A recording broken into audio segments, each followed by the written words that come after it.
said, if I'm going to love the poor, I can't be poor. I mean, then we will be both poor. Right. So I need to be somewhere where I could lift them up. Family now. After the feast, please go to the lobby. We'll give you a welcome gift. I'd like to greet all those watching by television and video. God bless.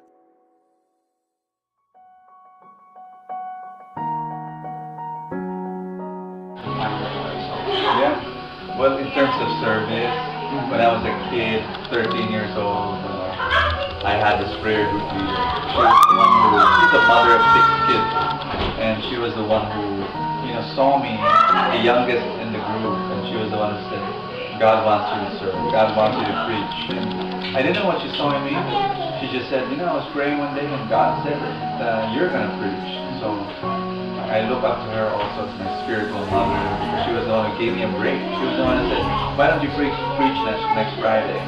And then I messed up. I'm a totally boring preacher, but then she kept on saying, preach again, preach again, preach again. She believed in me. So a few more people like that.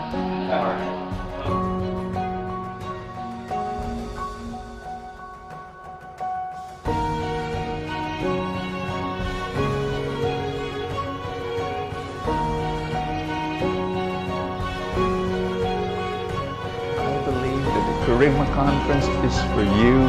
God designed it, and God has a special gift in store. Hi everybody, this is BoSanchez for Preacher in Blue Jeans. Are you financially free? Do you enjoy financial freedom? One of the things I notice in life is that you grow what you give away. Can everybody say that with me?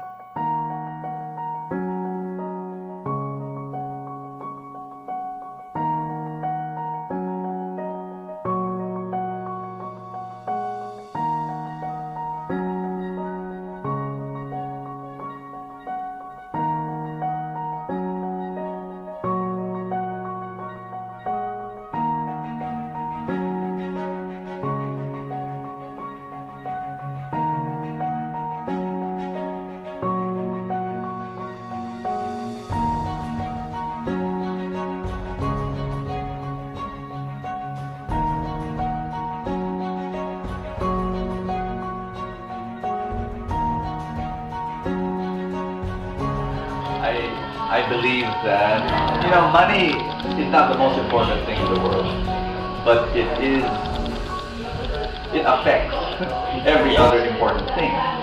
So, we as a country, we were raised up with 333 years of Spanish colonization, and so we are religious in a sense, culturally, even just culturally we're religious, but because of that, it gave us confusing messages about money.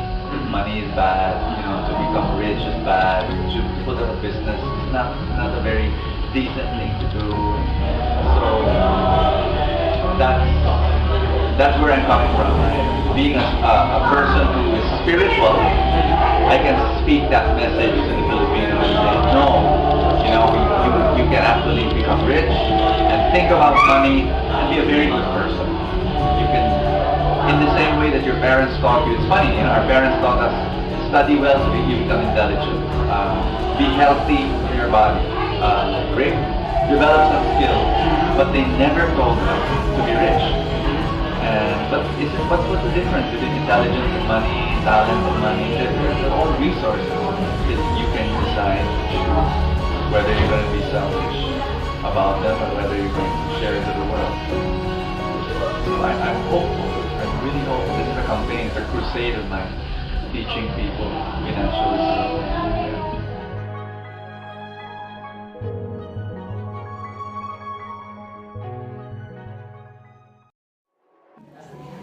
So, where do you draw your strength from?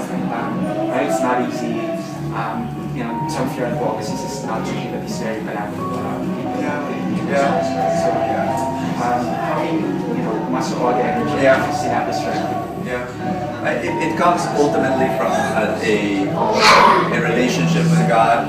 God, I really believe God wants me to do some good in the world. No matter how little, I'll just do it. And also, knowing that when you do good, you will have enemies, you'll have critics. And that's what I realized when you study history, that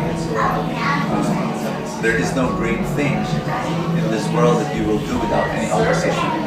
So in fact, one sign that you're doing something great is if you've got some critics. So I have to keep on telling myself that. It's always good to be in a community because you'll not be alone. You'll have friends who will be there. So it's difficult to serve, it's difficult to accomplish things, but to try.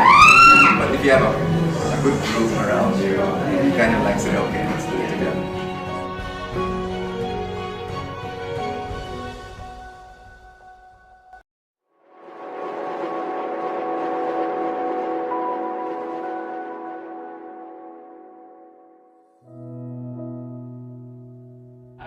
I think it's the key is, being able to get into a relationship with God and saying, God use me. You can start with that. You can just go to God right now, say a prayer and say, God use me. And you're going to answer that prayer. He's going to use you. And it's the willingness, the willingness to serve, willingness to do something, willingness to volunteer and help someone else. I think that's where everything starts. And He's going to honor that prayer. And you're going to see yourself as service. So, thank you. All right. Thank you.